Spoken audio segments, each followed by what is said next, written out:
Yo, balik lagi di channel taman kesayangan kalian, Istianggana Landscape.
Kali ini gue lagi ada di daerah yang cukup dingin. Lokasinya ada di Ciawi. Mungkin kalian tahu perumahan apa yang paling elit di Ciawi. Nah, di sini kita lagi bikin sesuatu yang sebelumnya belum pernah kita buat. Tapi sebelum kesana, gue jelasin dulu konsep rumahnya dan sebenarnya taman apa sih yang pengen dibikin sama klien yang punya rumah. Sebelum itu, jangan lupa follow, subscribe, sama nyalain loncengnya, dan komen di bawah kalau ada yang pengen kalian tahu. Di project kali ini, kita lagi buat sesuatu yang sebelumnya belum pernah kita buat. Dan mungkin ini salah satu yang terbesar di antara yang kita buat. Mungkin secara ukuran enggak, tapi secara fitur ya. Penasaran kayak apa? Ayo kita masuk. Cing. Ini dia natural pond and river di Rancamaya House. Bisa kalian lihat di belakang, ini udah jadi. Kita sekarang udah tahap finishing akhir. Meskipun rumahnya belum jadi, nggak apa-apa, tamannya dulu yang jadi. Konsep rumahnya ini menarik menurut gua. Jadi dia bikin, arsiteknya bikin seolah-olah rumah ini punya potongan hutan di tengah-tengah yang benar-benar tersembunyi dari luar. Ini kalau tadi lu lihat dari depan itu nggak kelihatan ada apa-apaan.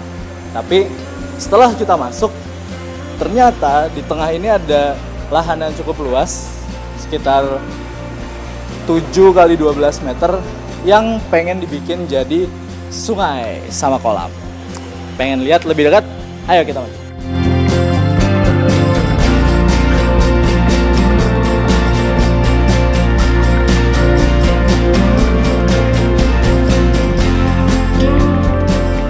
Kita sapa dulu kapten kita. Halo, Bang Opik. Nah, jangan lupa follow dan subscribe YouTube-nya Mang Topik. Apa Mang namanya? Pix Taufik. Ntar lihat di deskripsi ada. Ini lagi finishing, Mang. Iya nih, terakhir nih. Oke, jadi bisa dilihat kita pakai lava rock buat bikin nuansa hutannya itu benar-benar dapet. Kita kombinasiin lumut, pakis, terus fern, java fern, sama ada selaginella. yang bikin ini jadi area becek yang benar-benar hijau. Nah, siap. Habis ini, emangnya bisa hidup? Bisa. Istianggana. Sombong amat. Enggak sih, sebenarnya kan kita penanamannya sesuai sama ininya ya. Kita pakai media tanam. Itu harusnya bisa hidup gitu. Makanya kita optimis ini hidup gitu. Jadi kita nggak asal nanam di atas batu, tapi kita pasangin media tanam, terus juga ada irigasi tersembunyi di sini. Nah, itu bikin ini insya Allah hidup. Kita lihat nanti sebulan lagi kita kesini, oke? Jadi fitur utama taman ini sebenarnya ada di kolam dan jeram. Jadi kita sebutnya jeram aja ya. Dimana kita bikin bertingkat-tingkat dan kita pakai batu-batu gede. Ini ada yang 1,2 meter, ada yang 1,3. Jadi nuansa alamnya dapat banget. Kita pakai batu asli ya, nggak pakai relief-reliefan, semen dan sebagainya. Tapi kita pakai batu asli, pakai lumut asli, semuanya asli. Gitu, tanamannya juga asli. Nah, kita bikin bertingkat agak banyak karena ini space-nya cukup panjang. Kita bikin jadi ada 8 tingkat yang macam-macam bentuknya. Karena kita bikin agak panjang, jadi kita bisa bikin area mendatar. Yuk kita naik ke atas. Oke. Ya, seger banget. Nah, jadi kita punya banyak area becek di sini. Bukan area becek ya, area dangkal, maaf. Area dangkal yang bisa kita tanemin sama berbagai jenis tanaman air, pakis-pakisan. Kayak ini, gue lupa namanya, tapi sejenis keladi air. Terus di bawah ini juga kita tanemin banyak berbagai jenis pakis. Terus Java fern, antanan, sama itu apa namanya? Amazon sword. Nah, buat di background kita pakai pakis monyet raksasa. Ini ada yang tingginya 3 meter, 2 meter setengah, 2 meteran, rata-rata 2 meter setengah. Kita pakai ada 4 batang, sama ada yang kecil-kecil di sini. Fungsinya sebagai buffer pertama buat peneduh tanaman di bawahnya, sekaligus buat background, buat nutup view ke arah tetangga gitu. Nah, ini batu yang paling gede. Ini mindahinnya manual, teman-teman. Jadi karena perizinan untuk keren agak sulit, jadi kita manual didorong dari depan jalan tadi sampai ke sini. Kebayang nggak tuh? Nah, di ujung sini mata airnya, ini kita punya dua sumber mata air, masing-masing 500 watt pompanya. Jadi nggak terlalu gede sebenarnya. Kalau kita bandingin sama kolam koi atau yang lain, ini cuma 1000 watt total sistemnya. Tapi udah cukup buat bikin arus sama gemericik air yang lumayan kencang gitu. Kita kasih kadaka juga buat penyeimbang antara tanaman tinggi sama tanaman yang rendah.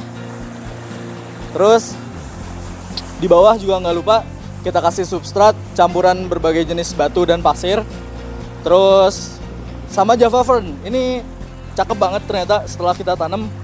Dia jadi semacam apa ya, kayak hijau-hijau muncul di antara pasir. Keren banget pokoknya. Kita pakai membran, geomembran yang dia sifatnya sangat elastis dan bisa tahan beban hingga bertonton. Yang itu standar, jadi standar pembuatan kolam di Amerika, Eropa, Australia, semua pakai itu. Kita pakai di Indonesia dan mungkin nggak banyak yang pakai itu, tapi kita berani pakai karena kita menjamin kualitas dan keamanan.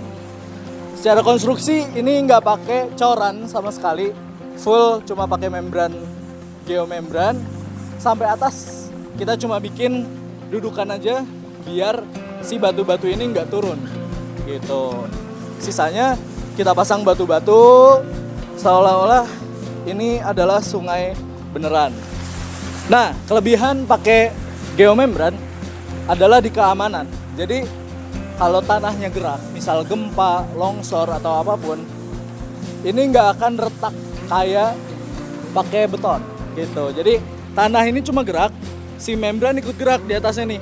Mungkin batu-batunya akan bergeser sedikit, tapi nggak akan bocor. Jadi tinggal kita benah-benahin dikit, dia udah rapi lagi. Kalau pakai beton, dia retak sedikit, habis sudah airnya. Kita bikin coran baru, gitu. Makanya pakai membran itu udah jadi standar di seluruh dunia maju. Nah, ini belakangnya gimana? Belakangnya kan ini pagar. Kita bikin tembok akhirnya. Kita bikin tembok 1,5 meter yang kita pasangin lava rock sama batu. Jadi bisa ditempelin tanaman sampai belakang. Terus bagian belakang kita tutupin pakai tanaman palm murgu. Ntar kita bisa lihat ke belakang ya. Nah, bagian yang paling challenging menurut kita adalah ini. Gimana cara bikin sungai ini nggak kelihatan kayak apa ya, bendungan gitu. Jadi nggak kelihatan kayak ini tebing batu, apa sih namanya, pondasi sungai. Nah, nggak kelihatan kayak pondasi sungai. Akhirnya kita mainin kombinasi lava rock sama batu. Nah, lava rock ini kalau kalian lihat itu bisa ditanemin lumut. Terus di sela-selanya itu juga nggak kita kasih semen, kita selip-selipin pakis-pakis yang agak gede. Kayak blechnum, terus ada barbara, ada suplir yang keriting.